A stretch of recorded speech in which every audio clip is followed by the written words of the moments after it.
नमस्कार दोस्तों, मैं हूं देवांग और साइबर वर्ल्ड में आपका स्वागत है।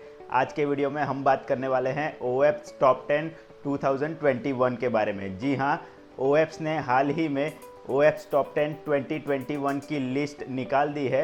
हालांकि अभी तक वो एक प्रीव्यू फेज़ में है, यानी कि उसका जो लिस्ट बनाया गया है वो अभी प्रीव्यू फेज़ में है, उसे अभी कंफर्म नहीं किया गया है। बट OAPS ने उस टॉप 10 वल्नरेबिलिटी की लिस्ट निकाल दी है, अपनी वेबसाइट पे उन्होंने रखी है। इस लिस्ट में क्या क्या चेंजेस किए गए हैं उसके बारे में बात करेंगे। कौन कौन सी नई वल्नरेबिलिटीज़ यहाँ पे इंक्लूड की गई है और 2017 यानी कि OAPS टॉप 10 2017 और OAPS टॉप 10 2021 के बीच में क्या डिफरेंस है उसके बारे में हम आज के वीडियो में बात करने वाले हैं। तो चलिए शुरू करते हैं आज के वीडियो को। लेकिन वीडियो में आगे बढ़ने से पहले अगर आप हमारी चैनल पर नए हैं तो नीचे दिए गए सब्सक्राइब बटन पर क्लिक करके बाजू में दिए गए बेल आइकॉन को दबा के ऑल पे क्लिक करना बिल्कुल मत भूलिएगा, ताकि ऐसी ही साइबर क्राइम, एथिकल हैकिंग और साइबर सिक्योरिटी से रिलेटेड आने वाली हमारी सभी वीडियो की नोटिफिकेशन आपको सबसे पहले पहुंचे। तो चलिए चलते हैं लैपटॉप की स्क्रीन के ऊपर और एक चार्ट से मैं आपको समझाता हूं कि OAPS टॉप 10 2017 और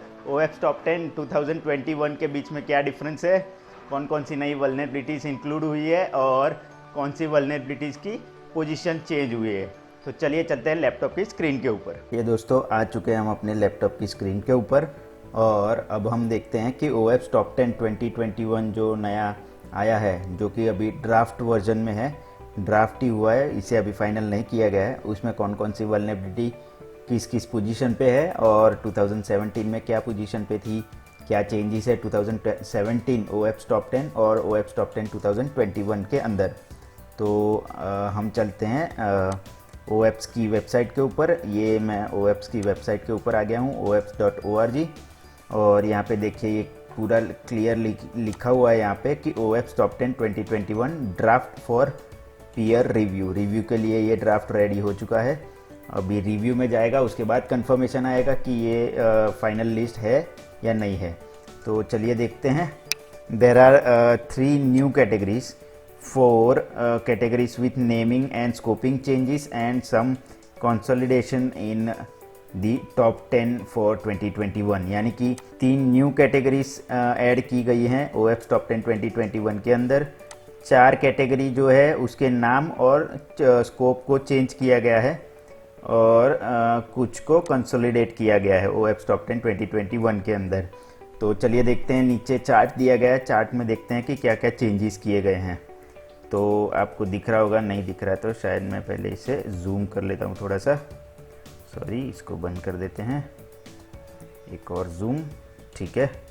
ये देखिए यहाँ पे लेफ़्ट साइड में जहाँ पे आपको दिख रहा है वो है OAPS टॉप 10 2017 और ये 2021। अब देखते हैं इसके बीच में डिफरेंस क्या है, ठीक है। तो 2017 में फर्स्ट कैटेगरी वल्नरेबिलिटी थी इंजेक्शंस, अब उसकी जगह यहाँ पे चेंज होके फर्स्ट कैटेगरी में आ गया है ब्रोकन ऑथेंटिकेशन। लेकिन सबसे पहले बात करते हैं कि ये इंजेक्शन 2017 में पहले नंबर पे था, वो एक्चुअली में अभी 2021 में कौन से नंबर पे हैं। तो ये देखिए यहाँ से एरो जा रहा है, वो दिखा रहा है 3rd नंबर पे, A3 जो है वो इंजेक्शंस हो गई है, यानी कि इंजेक्शन वल्नरेबिलिटी की पोजीशन 2 पोजीशन डाउन हो गई है, जो कि पहले फर्स्ट पोजीशन पे थी। तो इसके लिए इन्होंने कुछ रीजंस भी लिखे हैं कि क्यों ये 3rd पोजीशन पे आ गई है वगैरह वगैरह। वो हम नीचे लिस्ट जब ये ख़त्म कर लेंगे उसके बाद नीचे लिस्ट है, उसमें देखते हैं क्यों उन्होंने चेंजेस किए हैं, ठीक है। फिर सेकंड कैटेगरी 2017 में थी, वो थी ब्रोकन ऑथेंटिकेशन, जो कि अब सीधी नीचे गिर के 7th नंबर पे आ गई है और उसका नाम भी चेंज किया गया है, जिसका नाम किया गया है आइडेंटिफिकेशन एंड ऑथेंटिकेशन फेलियर। तो ये सेम ही ब्रोकन ऑथेंटिकेशन सेम चीज़ है, वो सिर्फ 2021 में डाउन चली गई है और उसका नाम भी चेंज किया गया है, जो कि है आइडेंटिफिकेशन एंड ऑथेंटिकेशन फेलियर। तो अब चलते हैं 3rd कैटेगरी के बारे में जानने की, जो कि 2017 में थी सेंसिटिव डेटा एक्सपोजर। अब वो कौन से नंबर पे आई है 2021 में, वो देखते हैं कि यहाँ से एरो जा रहा है 2nd नंबर पे, ठीक है। यहाँ पे देखिए 2021 में 2nd नंबर पे एरो जा रहा है, जिसका नाम है क्रिप्टोग्राफिक फेलियर। इसका नाम भी चेंज कर दिया गया है सेंसिटिव डेटा एक्सपोजर का, जो कि हो चुका है क्रिप्टोग्राफिक फेलियर। अभी सेंसिटिव डेटा एक्सपोजर क्या होता था कि कोई भी वेब एप्लीकेशन के अंदर सेंसिटिव डेटा था, कोई यूज़र का डेटा या फिर कोई कॉन्फ़िगरेशन फाइल वगैरह, उस सारी चीज़ें जो थी वो सेंसिटिव डेटा एक्सपोजर में मानी जाती थी अगर एक्सपोज होती थी तो उसी को अभी नाम बदल के यहाँ पे रखा गया है क्रिप्टोग्राफिक फेलियर, और उसे एक पोजीशन अप आ गया है क्योंकि शायद ये ज़्यादा अब एक्सप्लॉइट होने लगी है। ठीक है, इसका रीज़न भी हम नीचे जो लिस्ट दी गई है उसमें जानेंगे। तो अब बढ़ते हैं चौथी वल्नरेबिलिटी की तरफ, जिसका नाम था XML एक्सटर्नल एंटिटी 2017 में। ठीक है, अब उसका नाम चेंज हुआ है या मर्ज हुई है, क्या है, ये मर्ज हुई है।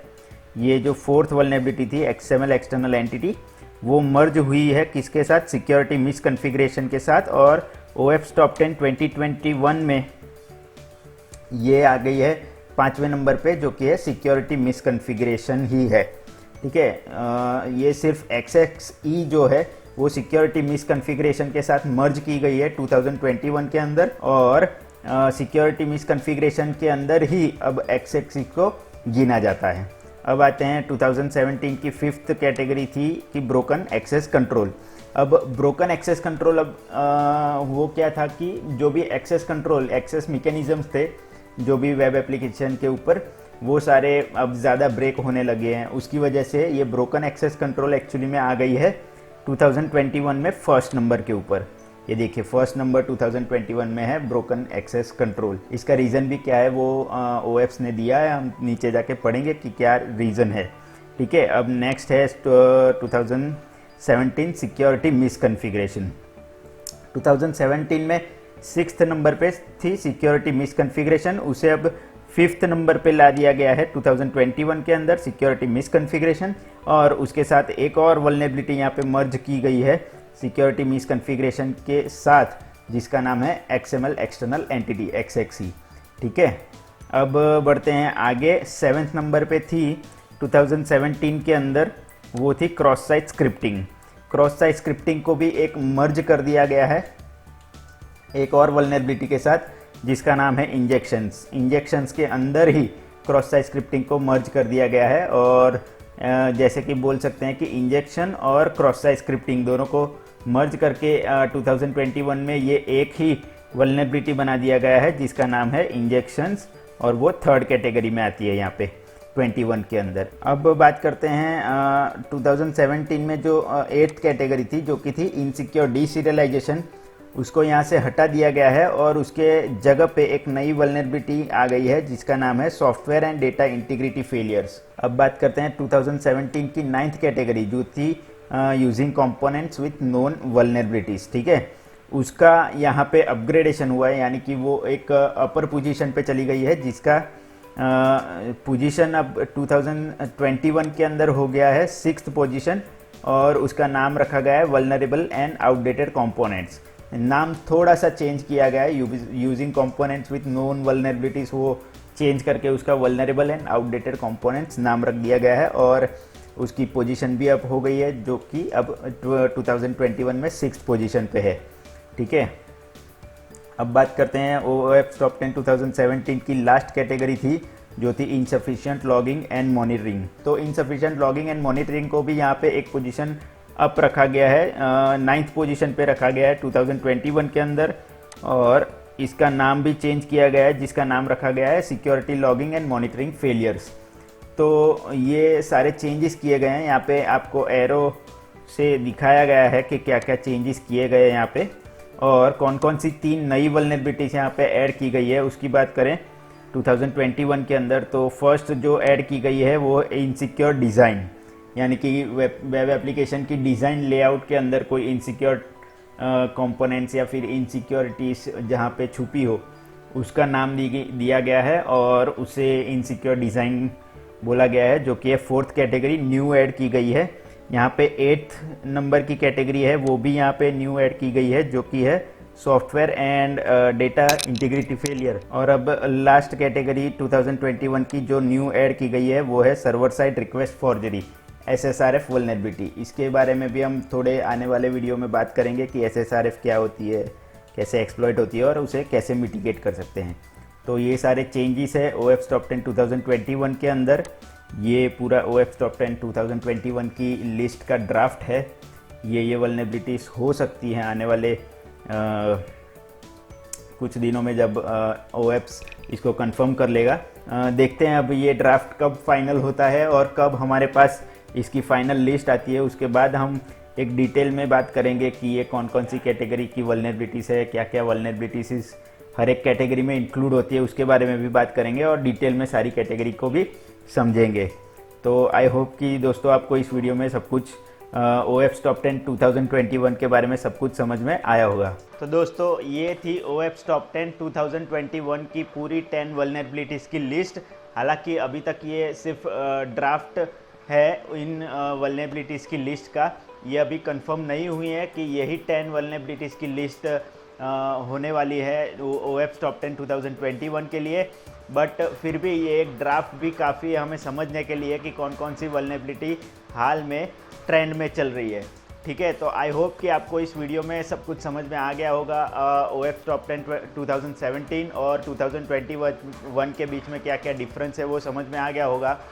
तो अगर आपको हमारा ये वीडियो पसंद आया है तो इसे लाइक और शेयर ज़रूर कर दीजिएगा ताकि ज़्यादा से ज़्यादा लोग इस वीडियो को देखें और समझ पाए कि OS Top 10 2017 क्या था, OS Top 10 2021 जो कि आने वाला है वो क्या होने वाला है, कौन कौन सी टॉप 10 वल्नरेबिलिटीज़ होने वाली है, इनके बारे में जान सके।